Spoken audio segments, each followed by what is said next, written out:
Friends, મારા પરિવારનો તમે ભાગ બન્યા એ બદલ તમારો ખૂબ ખૂબ આભાર. હવે ઉનાળાનો તાપ શરૂ થઈ રહ્યો છે અને માર્કેટમાં નવા બટાકા સરસ આવી ગયા છે. તો આવો આપણે સાથે મળીને બટાકાની વેફર બનાવીએ. આપણે બટાકાને સરસ પાણીથી પહેલાં સાફ કરી નાખવાના છે અને પછી છોલી નાખવાના છે. એની પર બિલકુલ છાલ ન રહે તે રીતે એને સાફ કરી નાખવાના છે.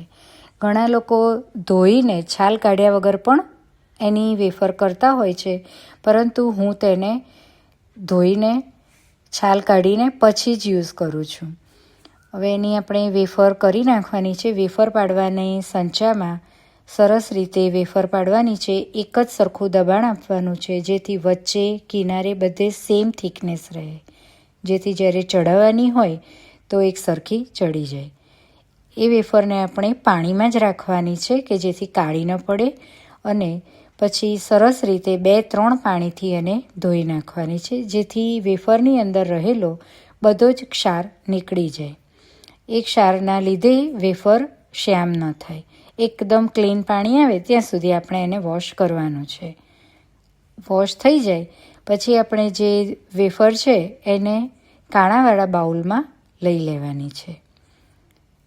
હવે આપણે ગેસ ઉપર એક તપેલામાં પાણી ઉકાળવા મૂકવાનું છે.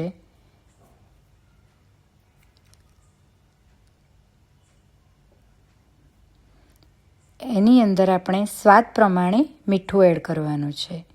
ઘણા લોકો આ સમયે ફટકડી એડ કરતા હોય છે, જેથી વેફર વ્હાઈટ થાય, પરંતુ હું એકદમ ક્લીન ધોઉં છું એટલે મારી વેફર વ્હાઈટ જ થાય છે. હું ફટકડી એડ કરતી નથી. એકદમ પાણી ઉકળે પછી આપણે જે ધોયેલી વેફર છે એને ઉકળતા પાણીમાં નાખવાની છે અને એને હલાવીને ચડવા દેવાની છે. લગભગ 80% જેવી વેફર બફાઈ જાય એવી રીતની એને ચડાવવાની છે. જો વેફર થોડી કાચી રહે તો શ્યામ પડી જાય છે, અને વધુ ચડી જાય તો એ ભાગી જાય છે. એટલે એ બાબતનું થોડું ધ્યાન રાખવાનું છે. આપણે વેફરને ચપ્પાથી કે નખ વડે સહેજ કાપીને ચેક કરી જોવાની છે કે આપણી વેફર કેટલી ચડી છે. અત્યારે આ તબક્કે આપણી વેફર ચડી ગઈ છે. હવે એને આપણે કાણાવાળા બાઉલમાં કાઢી લઈશું.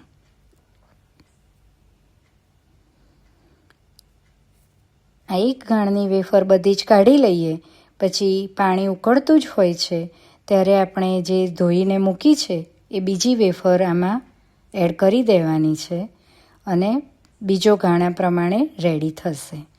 હવે જે એને આપણે કાઢી લીધી છે એ વેફરને એક કપડું પાથરેલું હોય કે પ્લાસ્ટિક, તમને જેમાં અનુકૂળ આવે એમાં વેફર પહોળી કરવાની છે.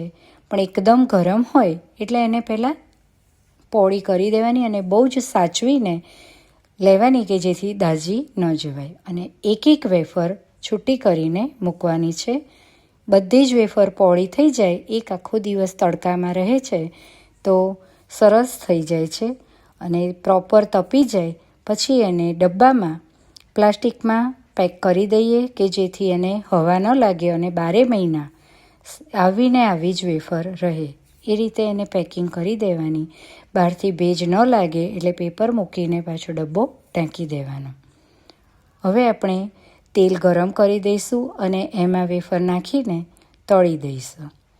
તો આપણી વેફર સરસ રીતે તૈયાર થઈ જાય છે અને એકદમ પોચી વેફર થઈ જાય છે.